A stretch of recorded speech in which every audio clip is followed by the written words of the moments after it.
Hi guys, Max here, and today we're just going to talk a little bit about the war in Ukraine and the impact that it's currently having on markets, and that it's actually going to continue having on markets as well, and why it's so important that actually if you are invested in the markets, if you are waiting for a moment to jump back into the markets, if you're thinking of selling or doing anything like that, if you have investments, well, it's actually really pretty damn important at the moment that you pay attention to what's going on over in Ukraine, even if you don't care politically about what's happening. Now, of course, to actually discuss the impact that this conflict is going to have on the markets, we need to discuss the conflict itself just a little bit. Now, I will try my best to keep politics out of this. I'll try and keep my personal opinions about what's right and wrong here completely out of the question. This is not a channel for that. This is Stoic Finance. And if you want to hear my opinions on the conflict, if you want to hear what I think of Ukraine or Russia or anything like that, then, well, you can check out my other channel, Stoic Politics. Link as always down below in the description for that.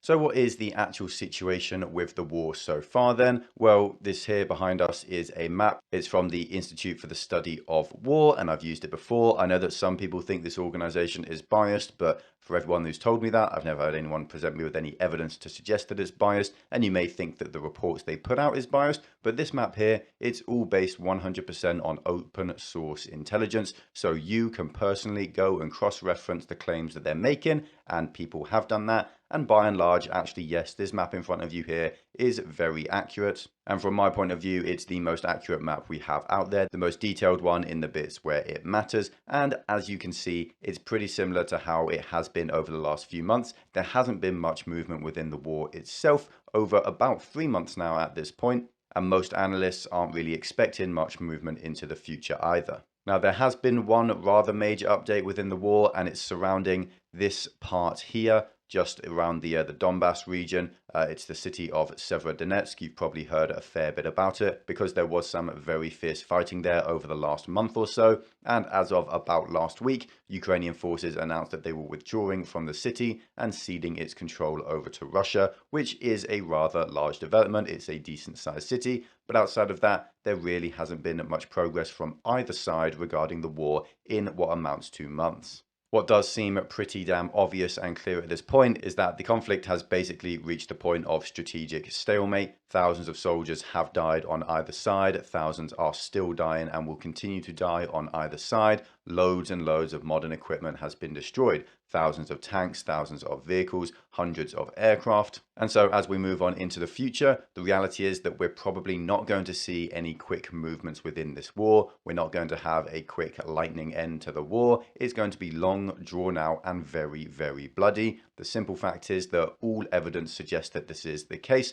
no matter which side you support here. There are a lot of people claiming that this is, Russian genius maneuver warfare, as they have been claiming for a long time. But those claims don't really amount to much. And in my humble opinion, I really don't think we're going to see any major advances from either side here. Now, what this really means is that the war is going to continue and the West's opposition to the war is going to continue as well, which means sanctions are going to stay in place. Tensions between East and West are going to remain elevated. And as a result of all this, markets will continue to be impacted by this war as they have been over the last few months for the foreseeable future. And that needs to be taken into account when you're considering whether or not you're going to invest into the markets, whether or not you might sell out of certain positions, or if you're even playing around with something like commodity prices and their futures. Now, the best example of the sort of ways that actually this conflict is going to continue to impact markets is with regards to commodity prices themselves. And in that region, we've had a rather large new development come up. And that is, as you can see from this article from CNBC here, that actually the G7, which used to be the G8, which included Russia, is considering trying to implement a price cap on Russian imported oil. But obviously, that's a very difficult thing to implement, and it really isn't clear where this is going to go. Will it work? Frankly, I don't think it will. It seems that the consensus amongst most market participants seems to be that they don't think it will work either, but nonetheless, the West or the G7 is considering this action. Now, the basic idea here is the principle of collective bargaining, that Russia will still want to sell its oil to the West into the future. It will still need that revenue source and it would still like to sell oil to the West. And so if the G7 countries implement a price cap and refuse to buy any oil above that set level at market rates, then Russia will cede and they will sell that oil at that price cap because they'd rather have some money than none. Now, the big problems here are firstly that Russia has so far not had much trouble at all finding other buyers for its oil. Countries like China and India, which are more than happy to buy up excess oil for below market rates, and it's likely that they would jump at an even stronger opportunity to do this into the future. And then there's the other problem that what if Russia just doesn't agree with this price cap? What if they refuse to sell oil at anything other than market rates? The simple fact is that Russia can do this, and then there would just be no oil supply coming out from Russia. The total supply available to Western countries would drop dramatically, and this would likely lead to a massive spike in oil prices into the future. Now, this has garnered a lot of controversy. There are a lot of people saying their opinions, trying to make it known what they think is going to happen. I believe Goldman Sachs have come out and they've said that oil prices could spike to a magnificent $400 per oil if something like this happens, if Russia cuts off their oil supply to the West altogether. And if that did happen, well, you can be damn sure that a recession would literally start almost on the dot.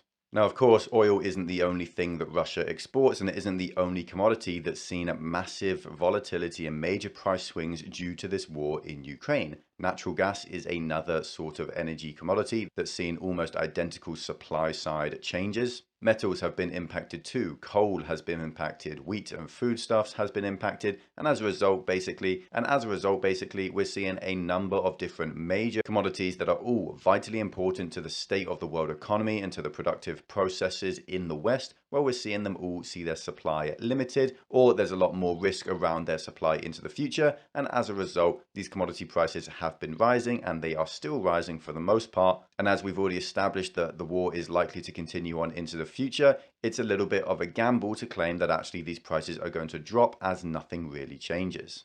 As a result of this, input costs for almost everything in the world that we buy are going to go up, and that's going to be reflected into our inflation data, into the prices that we actually pay for the products and the services that we use. For example, almost every product, every physical good that's sold in the US, for instance, gets transported from one place to another, and almost all of that transport uses fossil fuels. It uses gasoline or kerosene or something like that, and so higher gas prices basically mean higher input prices for these products and higher prices paid by the customers at the end of the line. The exact same thing is the case for other commodity prices as well. When metals rise, input costs rise with them. Foodstuffs commodities going up cause food at the end of the line to cost more as well. In essence, what we're seeing here and what we're going to continue to see as this war continues are products just costing more because commodity prices are so high. Now, a great example of this is actually none other than Switzerland, who actually had a very strict monetary policy throughout the COVID pandemic. They didn't turn the money printer on. They didn't throw stimulus checks out to their citizens willy-nilly.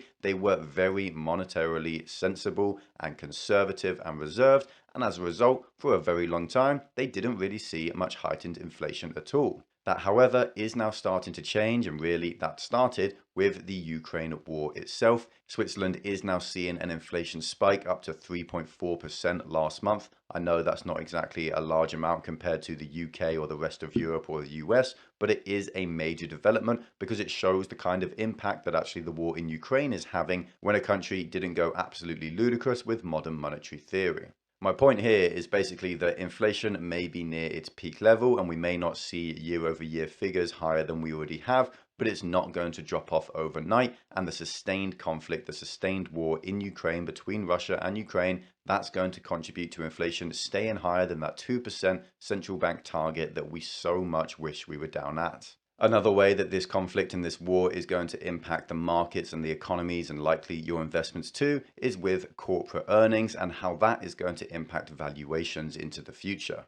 Now, there are a load of different countries which have just packed up and left the Russian market, and they have no intention of returning anytime soon. McDonald's, Coca-Cola, Starbucks, General Motors, Toyota, VW, Samsung, Taiwan Semiconductors, all of these are very large major companies that you likely have exposure to if you own any large index funds, and all of them have backed out entirely from the Russian market.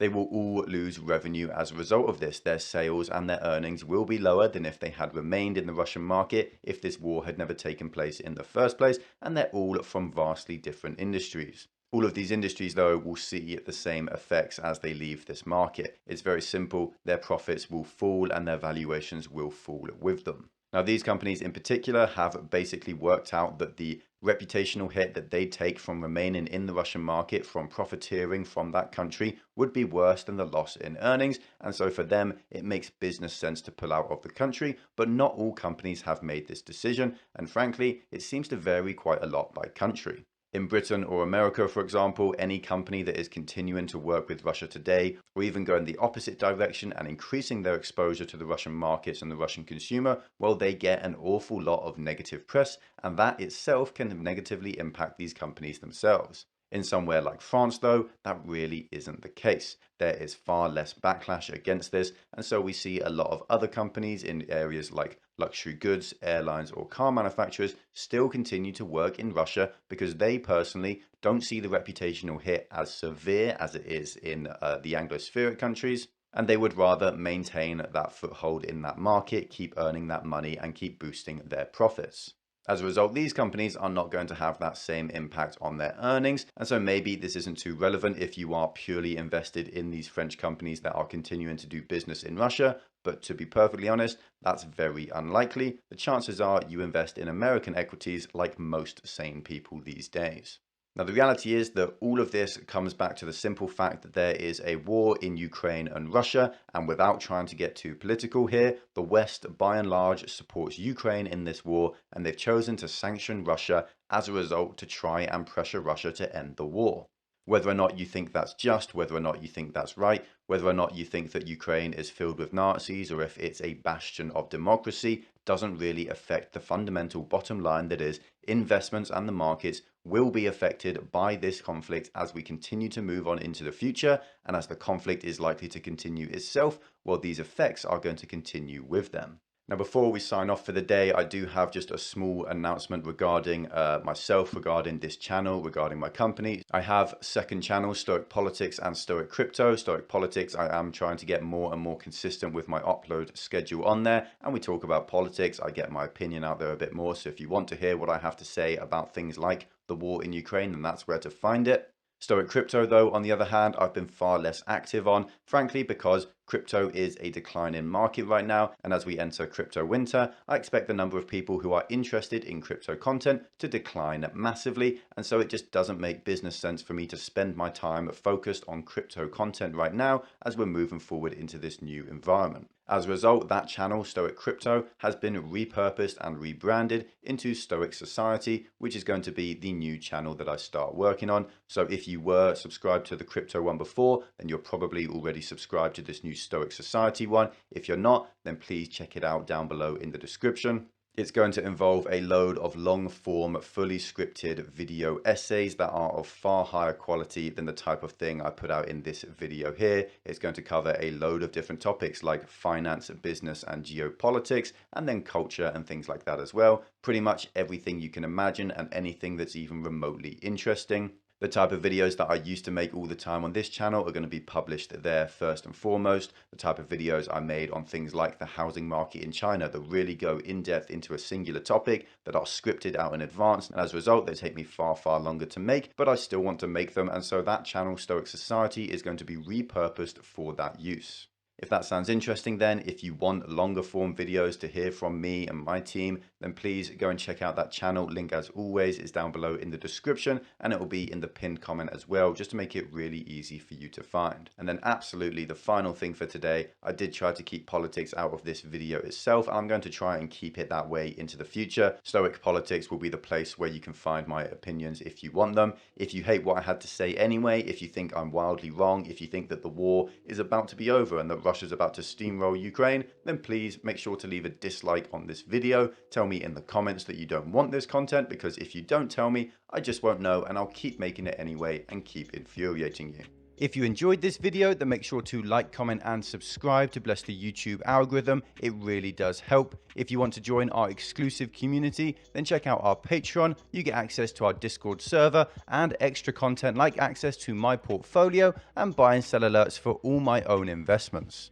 Also, make sure to check out the link in the description to Masterworks. It can help you protect your portfolio against market turmoil through fractional shares of art from world famous artists. Art has historically proven to be uncorrelated to the markets, so it's a really valuable resource with the markets falling every week. There's also a link in the description to iTrust Capital, which helps you to invest in crypto through your tax-advantaged IRA, which could literally save you thousands. If you, like me, think crypto going down is a buy-in opportunity, then now is the perfect time to join iTrust Capital. Thank you all for watching. Stay stoic. Until next time.